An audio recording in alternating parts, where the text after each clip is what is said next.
What's up, everybody? Mr. Cozette again with yet another video lesson for you. This time our topic is on solving quadratics by graphing and factoring. This last class period we learned how to graph quadratic functions in both standard and vertex form. And today what we're going to do is we're going to talk about how to actually use those graphs to find the solutions of quadratic functions. We're also going to learn how to do it by factoring. So I don't know where you are or what you're doing right now, but I know that it is a great day to be alive, and I know that this lesson is going to be awesome. So I hope you're ready. I hope you've got your notebooks ready.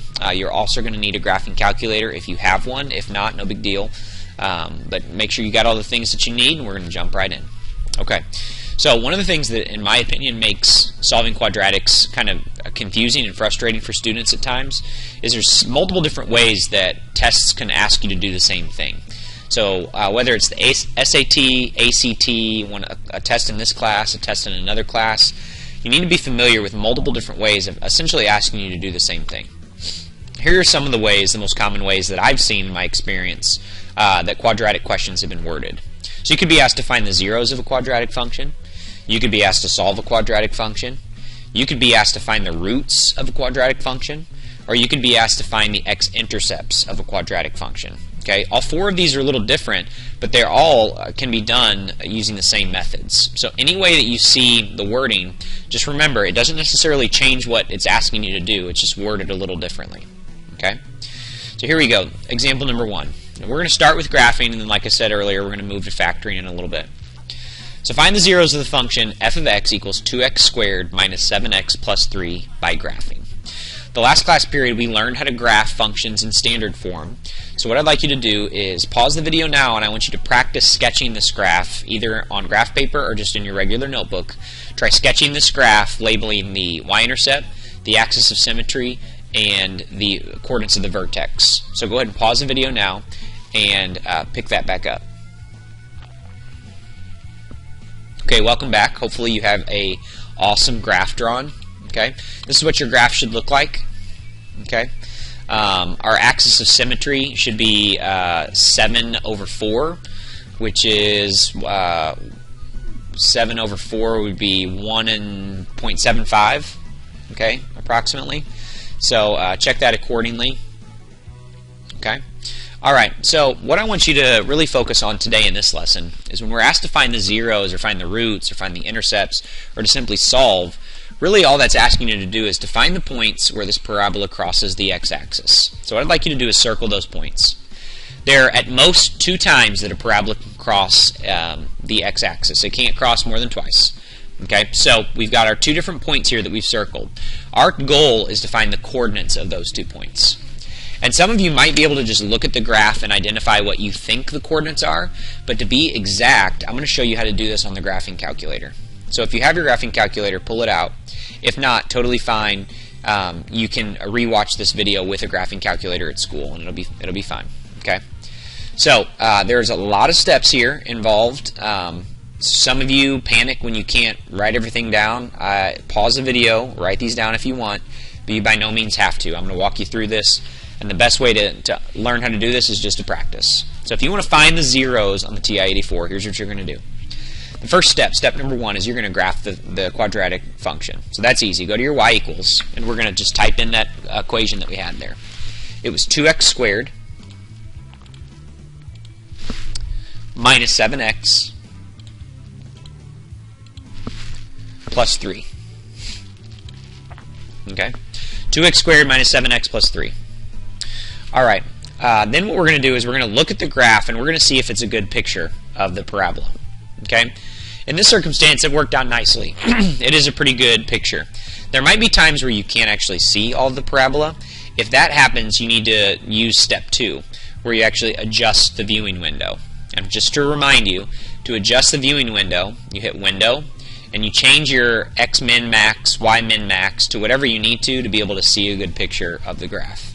Okay, but like I said, in this circumstance, we're good. We can see a good picture of the parabola. We don't need to do any changes. Okay, so the third step that you need to do is you need to figure out which zero you're going to solve for first.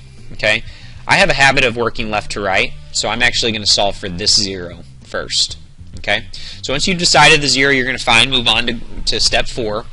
You're going to go to the calculate menu. Okay, calculate's right up here above the trace function, so we'll go to second trace. And if you look at the calculate menu, one of the options should jump out at you. Okay, this option number 2, 0. You can either press the number 2 or you can scroll down to number 2. Okay, when you do that, it's going to take you back to your graph and it's going to ask you a few questions. First question it asks is, what's the left bound? That means this flashing cursor here needs to be somewhere to the left of the 0 that you're asked to find. So if this is the 0 that I decided to find first, I want to make sure that this flashing cursor is somewhere to the left. It already is, so I can just press enter. The next thing it's going to ask me is the right bound. So it wants me to move this cursor somewhere to the right of the 0 I'm trying to find. So I'm going to come over here and I'm going to scroll to the right a little bit until that cursor is clearly to the right of that 0. Press enter again. Okay? You have to press enter a third time for it to actually calculate the 0 for you. So here it goes. It tells me that my 0 is at 0.5 and 0. We would expect the y value to be 0. We're always going to expect that. Okay? So if we go back to our graph, let's make a note of that. So the coordinates of this point here are 0.5 and 0. Okay, 0.5 and 0. So the next thing we're going to do is we're going to repeat that same process, but for the second 0, this one over here on the right. So again, go back to second calculate, option 2, and this time I'm going to move my flashing cursor somewhere a little bit closer to the 0 that I'm looking for over here. But I need to make sure that it stays to the left. Okay, I need to make sure it stays to the left. So that cursor is clearly to the left of the 0 I'm trying to find, so I press enter. Now I want to point to the right, so I'm going to scroll to the right a little bit so that my flashing cursor is clearly to the right of where I want it to be.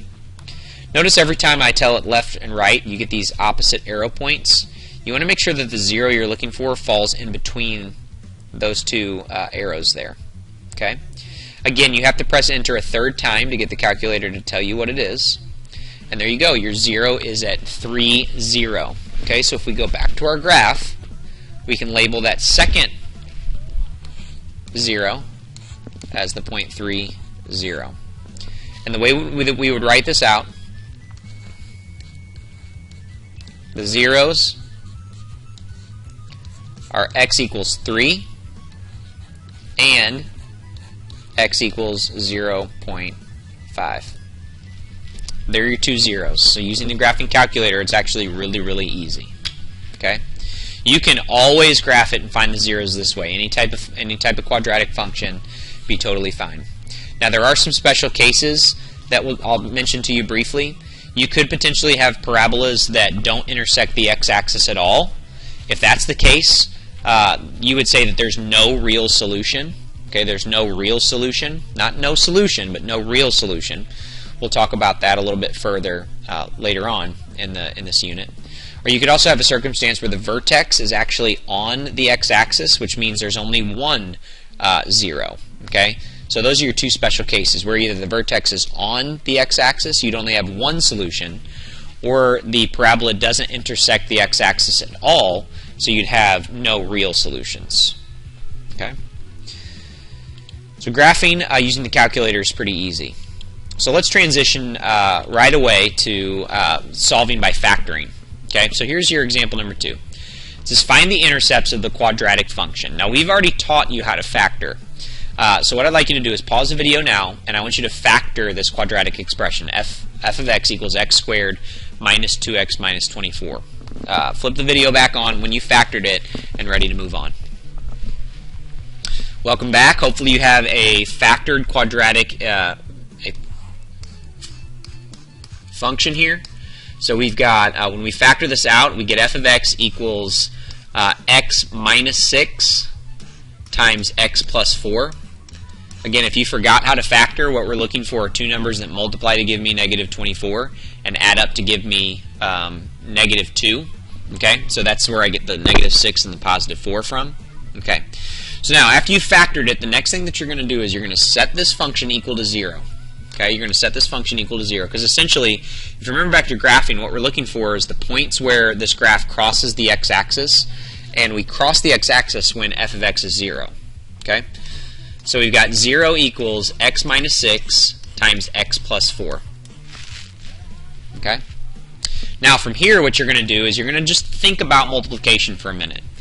If I'm taking this expression and I'm multiplying it by this expression, and it equals 0, well, the only way to multiply two numbers and get 0 is if the condition that one of those numbers is equal to 0. So what I'm going to do is I'm going to set each one of these binomials equal to 0. Because either x minus 6 could equal 0, or x plus 4 could equal 0. Okay? So once you split it up into your two equations here, these equations are actually really simple to solve. We get x equals 6, or we get x equals negative 4.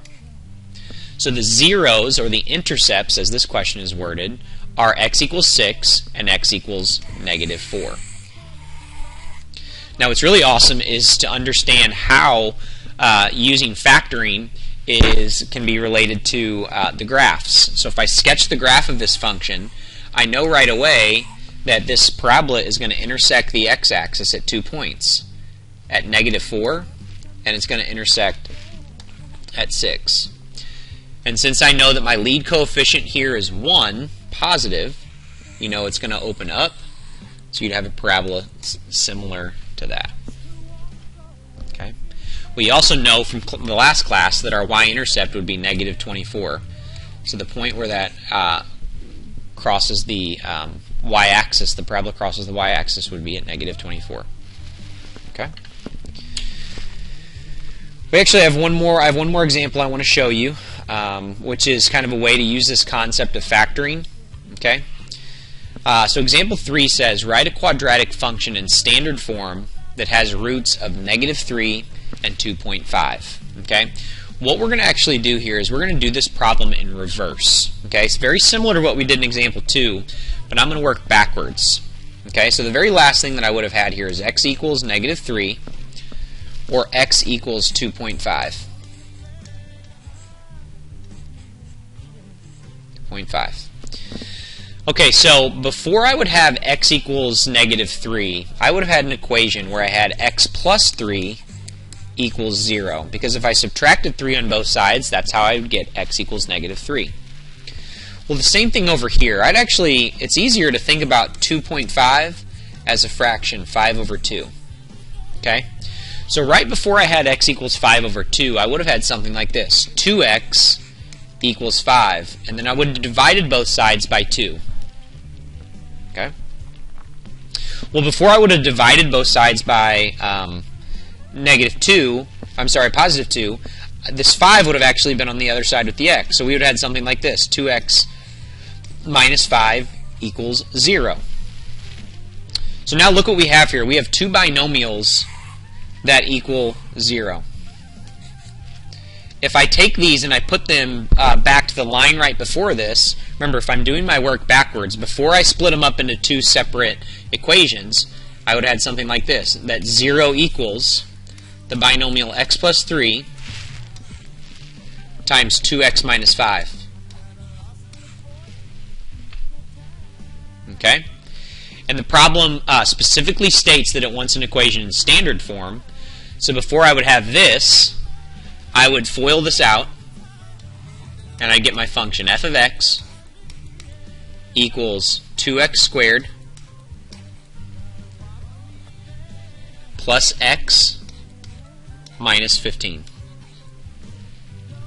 And that would be your equation in standard form.